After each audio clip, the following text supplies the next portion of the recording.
Hello students, I am Divya Kashyap from IVES Education. I am your chemistry expert and we are doing class 12th chemistry.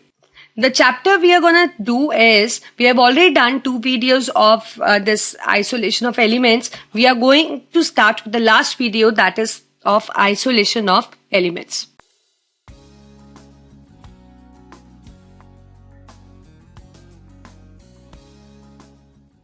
Topics to be covered in this chapter is metallurgical process, that is refining.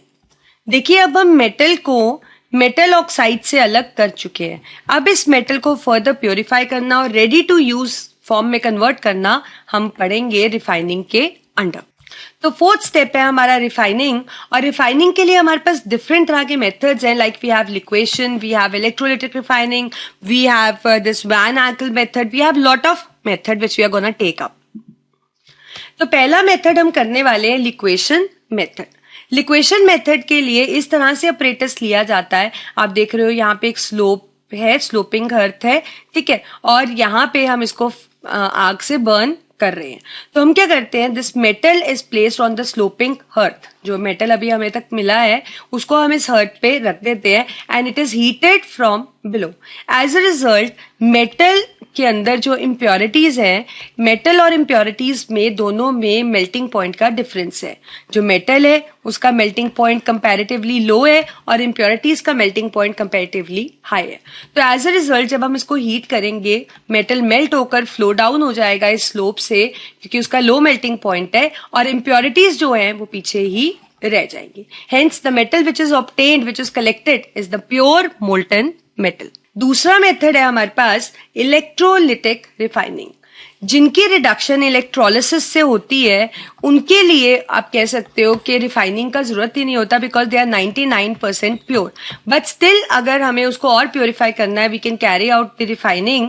Electrolytic refining में उसी तरह से हम electrolytic cell लेते हैं, यहाँ पे हम इलेक्ट्रोलाइट लेते हैं, राइट. इलेक्ट्रोलाइट जो अभी हमें मेटल ऑब्टेन कर चुके हैं उसी का हम सॉल्ट लेते हैं, मेटल सॉल्ट, ठीक है. और यहाँ पे कैथोड हम बनाते हैं, मतलब जो अभी तक आपको मेटल मिला उसको तो बनाएंगे एनोड, और कैथोड हम प्योर मेटल का हमें लास्ट में ऑब्टेन होता है. तो अभी के लिए आप लिख सकते हो कि इम्प्योर मेटल का हम एनोड बनाते हैं, ठीक है.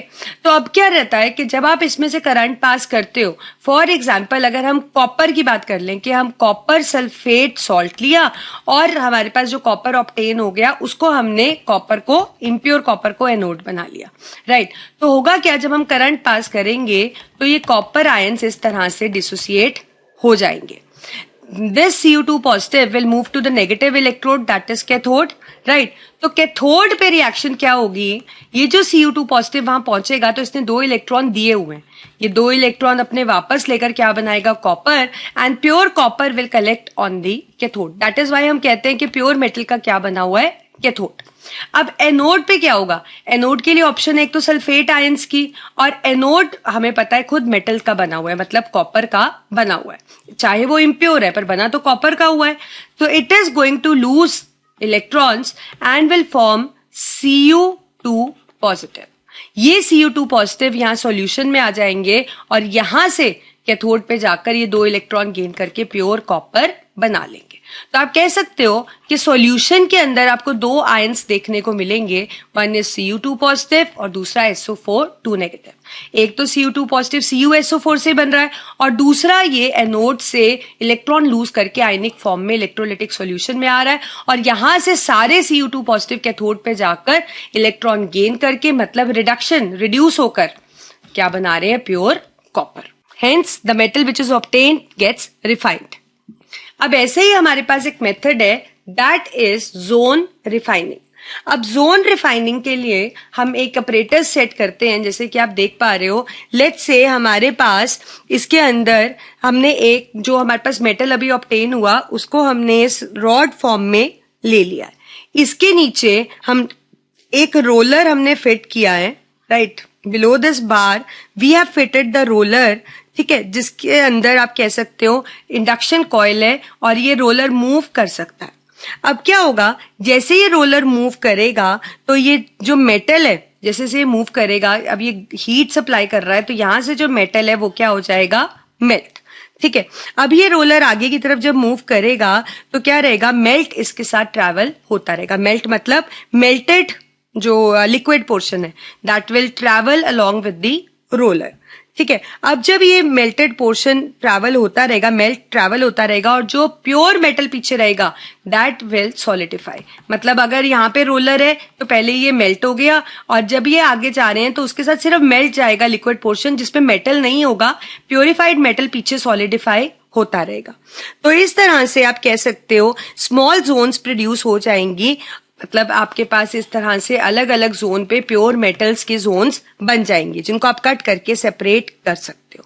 तो इस मेथड से हम सिलिकॉन, जर्मेनियम जैसे सेमीकंडक्टर सेपरेट कर सकते हैं, जिनमें हमें हाई प्योरिटी की जरूरत होती है। तो आप इसमें क्या लिखोगे, below the bar movable heater is fitted, when the roller starts moving वो मेल्ट को साथ ले जाएगा, and as the roller move metal solidify हो जाएगा, लेकिन मेल्ट आगे चलता जाएगा, and we'll get the small zones and which we can separate by cutting them.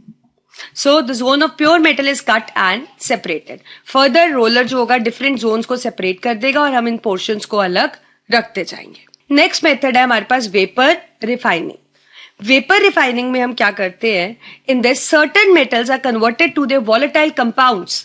मतलब let's say आपके पास metal अभी तक जो मिला है वो impure metal है, ठीक है। इम्प्योर मेटल को आप क्या करते हो, कुछ ऐसे सब्सटेंस के साथ रिएक्ट करते हो जिससे आप कह सकते हो कि जो इम्प्योरिटीज हैं वो तो इम्प्योरिटीज की तरह ही रहती हैं, लेकिन जो मेटल है वो अपना एक वॉलेटाइल कंपाउंड बना लेता है।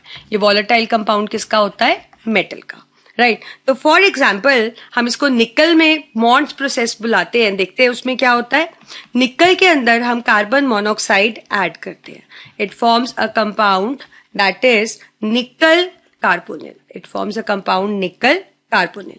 फिर इस वॉलेटाइल कंपाउंड को जब हम हीट करते हैं अराउंड 400 to 450 केल्विन, तो क्या रहता है, निकल हमारे पास अलग हो जाता है और कार्बन मोनोऑक्साइड अलग हो जाती है, hence the nickel gets purified. Similarly, we have a Van Eyck method which is similar to the Mond process, but this similarity is that is used for nickel, it is used for titanium, chromium और zirconium.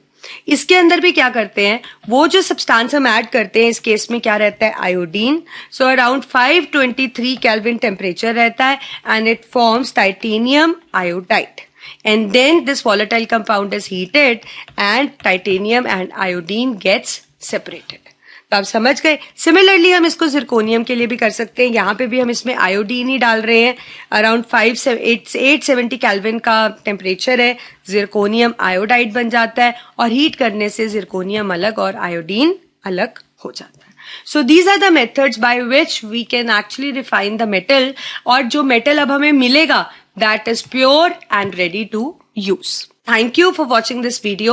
With this we finish this chapter, that is the isolation of elements. And if you like our videos, so please for watching more videos subscribe to IVIS Education. So me Divya Kashyap signing off. We'll meet in the next video with next chapter.